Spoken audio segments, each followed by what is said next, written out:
Welcome back to America Decides. A prison in El Salvador, commonly known as CECOT, is gaining renewed attention here in the United States after the Trump administration deported hundreds of migrants there, alleging that they were members of a Venezuelan gang. A new documentary provides an inside look at this facility that holds criminals, terrorists, and potentially innocent people among them. It has long drawn criticism, this prison, from human rights organizations. The man behind that documentary interviewed an inmate who has spent the last 25 years as a high-ranking gang member. How many people's lives have you ended? Is it 5 or 10? How many? No, if you talk about what you used to do in the jails after, they probably get a few more than 50.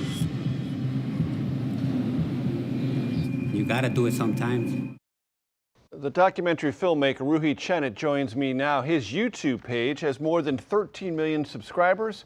His documentary has been viewed more than 84 million times. Ruhi, I'm glad you're joining us. Thanks for coming on. What was your experience there?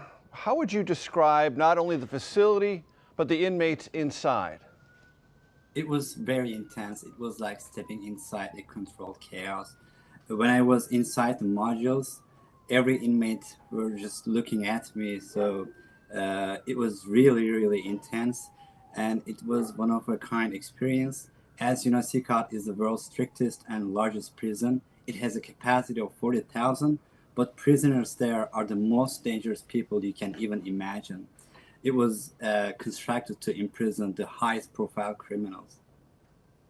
And you talk in the documentary about what the incidences of murder was in El Salvador before this prison was built and what it has been after.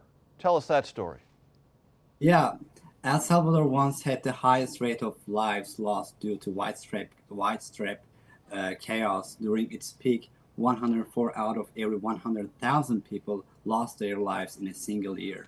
Although the current government's methods are controversial, by 2023, the number dramatically dropped to 2.4 per 100,000 people.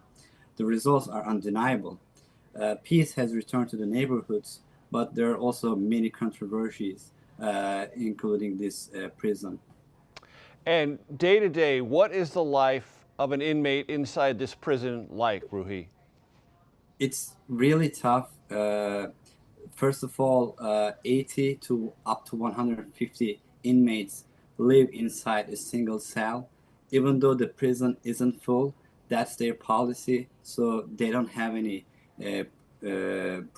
privacy, or they don't have a lot of spaces to move around. They are constantly being observed. There's a catwalk area above the cells. Guards consistently watch over the inmates from this elevated spot.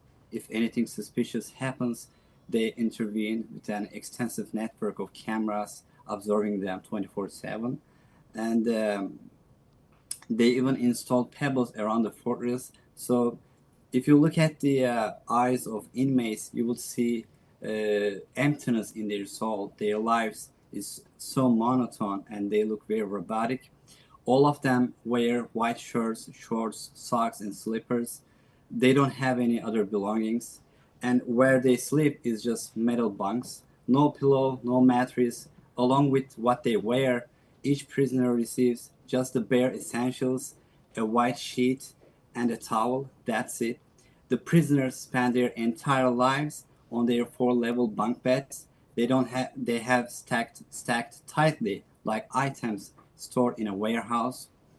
Each cell holds around 80 inmates, as I said before, but they only have about 5 square feet of personal space, and they don't even have ventilation rights or courtyards to walk outside their cell. So it's really a stable life. And Ruhi, how do they shower or bathe themselves and use facilities to relieve themselves? Yeah, inside the cells, they have 2 toilets for 80 inmates, and these toilets are at the front corner of the cell. They have to do their business in front of everyone with no privacy. Same place where they use the toilet is also where they take showers, which is an open spot all in full view of others. As part of hygiene and order, Inmates are shaved every 2 weeks by a personnel. Long hair or beards aren't just unhygienic, they can also hide sharp objects. So no privacy and also very unhygienic. Um, Also, as you know, these inmates are gang members. Mostly are from Barrio 18 and MS-13, and these gangs are rival to each other. So the prison system keeps their gang members inside the same cell. They can't trust anybody. They can't move around. Also, very unhygienic conditions. It's a horrible looking lifestyle. So for someone who is a gang member, accused, convicted of murder, that's where they're going to be. But what if you're an innocent? What if you're there by accident? Do you ever leave? Do you have any contact with the outside world? They won't have any contacts as family visits are forbidden. And that is true. Some of the prisoners are mistakenly arrested and put inside these jails because police look for tattoos on people. And if some people look suspicious and have a lot of tattoos, that is enough for that prison, for that person to get arrested. Also, there are other controversies surrounding this topic. Uh, the tour that we have taken was organized by the prison system. There were 8 modules, but we were inside only one of those modules. So we don't know what is going on inside the other modules. We didn't see any woman in there. Also, there are rumors that there are children inside these cells, which is also a very controversial thing. Ruhi Çenet, the documentary filmmaker. I appreciate your time. Thank you so much. Thank you very much.